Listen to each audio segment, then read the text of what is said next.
Fala pessoal, tudo jóia? Pessoal, eu estou numa fase de orçamentação de uma casa que a gente vai construir e essa casa será via financiamento da Caixa. Como eu já falei aqui para vocês, o primeiro passo, é nós fazermos a avaliação de crédito. Na avaliação de crédito, a família vai conhecer o potencial de financiamento dela e a partir dessa avaliação de crédito, a gente inicia o desenvolvimento do projeto para a família. O projeto será desenvolvido de acordo com o valor de crédito que foi aprovado e de acordo com o que a família tem de recursos financeiros para investir. Lembrando que o banco vai financiar 80% do valor da construção da casa, do imóvel, e a família vai entrar com os 20%. Além disso, a gente analisa a questão da parcela, uma parcela que vai ficar confortável para a família. Então, depois que a gente desenvolve esse projeto, a gente inicia a fase de orçamentação da construção. Então, depois que a gente desenvolve os projetos, a gente vai desenvolver o projeto arquitetônico, o projeto estrutural, o projeto elétrico e o projeto hidrossanitário, a gente faz o levantamento de quantitativos. A gente calcula a quantidade de materiais que serão necessários para construir a casa da família. Do início, desde a parte da fundação até a parte de acabamento. E depois dessa fase de levantamento de quantitativos, a gente vai para a parte de cotação. Nós temos que cotar os materiais aqui em Canaã, que é a cidade onde a gente vai construir a casa. Então a gente tem que trabalhar no cenário de Canaã. Não adianta eu fazer um orçamento lá em Paraupebas se eu não vou construir lá em Paraupebas. Não adianta eu fazer um orçamento lá em Belém se eu não vou construir lá em Belém. Então a gente trabalha com a realidade da cidade. E depois disso a gente monta a... Então olha só, essa aqui é a casa que a gente vai construir. Aqui está a planta baixa dela. Então é esse cenário aqui que a gente vai trabalhar, é esse projeto que a gente vai trabalhar. Então tem que fazer todo o levantamento dos quantitativos dos materiais dessa casa.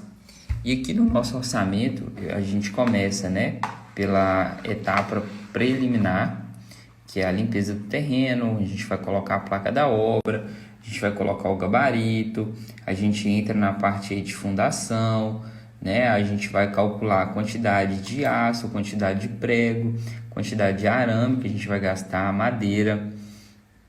A gente entra na fase das vigas baldrames, a gente vai calcular a armação, o volume de concreto, a quantidade de materiais que vão ser utilizados. Aí a gente vai para a parte de superestrutura, que são os pilares. Então, na nossa superestrutura vai entrar os pilares, as vigas de cobertura e a nossa laje. Então, cada item aqui eu tenho que calcular a quantidade de material que eu vou utilizar para fazer cada serviço. Por exemplo, na nossa laje eu preciso calcular a quantidade de vigota que eu vou utilizar, a quantidade de vergalhão para combater os momentos negativos, a quantidade de EPS que eu vou estar utilizando, que é o isopor na nossa laje.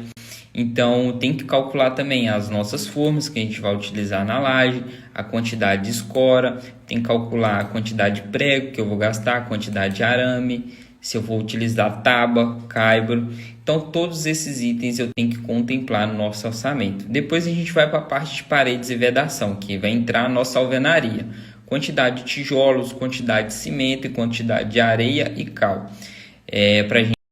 Então aqui na nossa parte de paredes e vedações eu vou colocar as vergas e contras-vergas que a gente vai utilizar nas nossas janelas e portas, chapisco, que é muito importante fazer o chapisco, e o nosso reboco.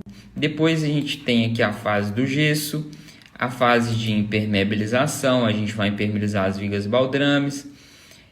Temos a parte de cobertura, o que eu vou gastar de madeira, o que eu vou gastar de prego, o que eu vou gastar de telha. A gente vai para a parte de instalações elétricas, o que a gente vai gastar para fazer a instalação do nosso padrão. As caixas, os eletrodutos, os disjuntores, os interruptores, tomadas, lâmpadas, tudo isso eu tenho que levantar. Também as instalações telefônicas, se a família for colocar um interfone, a gente tem que contemplar também. E a gente vai para a parte de instalação de água fria, tudo que a gente vai gastar. Então, na parte de água fria, a gente vai levantar todos os materiais que serão utilizados no sistema de água fria da casa da família. Todas as conexões, os tubos, os acessórios, e também a nossa caixa d'água. Na parte de esgoto, a gente vai colocar também as conexões de esgotos, os tubos, os acessórios. Aqui entra as nossas caixas de inspeção, caixa de gordura, as válvulas, os adesivos, tem tudo. A gente coloca até as lixas que a gente vai utilizar para fazer a junção dos canos, as colas, então tudo isso eu tenho que contemplar. E a gente inicia a parte de instalação de louças e metais, onde a gente vai contemplar o vaso sanitário, chuveiro, pia, bancada, torneira, todos esses itens. Também a gente vai para a parte de pisos, né? O nosso laço de Nessa parte de piso a gente contempla o laço de concreto magro que a gente vai utilizar para fazer aquele piso de regularização na casa, e depois o nosso contrapiso, que é uma farofa de areia e cimento. Depois a gente vai para a parte dos revestimentos. Nos revestimentos, né, por exemplo, se eu vou utilizar um piso porcelanato, quantos metros quadrados de piso porcelanato que eu vou utilizar, qual que é a quantidade, quantos pacotes de argamassa que eu vou utilizar, qual que é a quantidade de rejunte, qual que é a quantidade de espaçador que eu vou utilizar para assentar aquele porcelanato. Os revestimentos das paredes também é a mesma coisa, eu tenho que calcular todos esses itens. Vou calcular também a soleira em granito, peitoril em granito, e a gente vai para a parte de esquadrias. E a gente tem que calcular o nosso kit de porta, se for uma porta de 70 ou uma porta de 80. Então, numa porta eu tenho vários itens. Além da porta em si, a porta de madeira, a gente tem o batente, a gente tem a fechadura, a gente tem um alisar. Então, eu tenho que contemplar isso no nosso orçamento, uma porta completa. A gente tem as janelas, né, que a gente vai utilizar as janelas de blindex, então tem que calcular isso também. E depois a gente vai para a parte de pintura, né? A gente começa aplicando aí o fundo selador e depois a gente vai para a parte de massa. Hoje em dia a gente utiliza muito essa massa acrílica. Antigamente a gente não utilizava, né? Era um reboco mais fino e depois a gente já passava o selador e pintura. Então hoje em dia o pessoal faz muita regularização com essa massa acrílica. Então depois da massa a gente vai para a parte de pintura do teto, a pintura interna e a pintura externa. E a gente tem que calcular também os acessórios para pintura, se for uma fita, um pincel. E por fim, a gente inicia a parte aqui de mão de obra, né? A mão de obra civil, que vai atuar diretamente na construção da casa, o valor da mão de obra do eletricista, o valor da mão de obra do armador, o valor da mão de obra do pintor. E a gente vai para a parte de locações, né? A gente tem container, tem a locação da betoneira, tem a locação das escoras metálicas, tem a locação do compactador para fazer a compactação do solo, para a gente fazer o nosso piso de concreto. A gente tem as locações dos andaimes e tem também alguns EPIs que a gente utiliza na construção. Então, tudo isso a gente tem que contemplar no nosso orçamento. A gente tem que passar esse orçamento detalhado, fazer todo o levantamento de quantitativos dos materiais que serão utilizados na casa. Então, para você que assistiu até aqui, você pode perceber o nível de detalhamento dessas informações.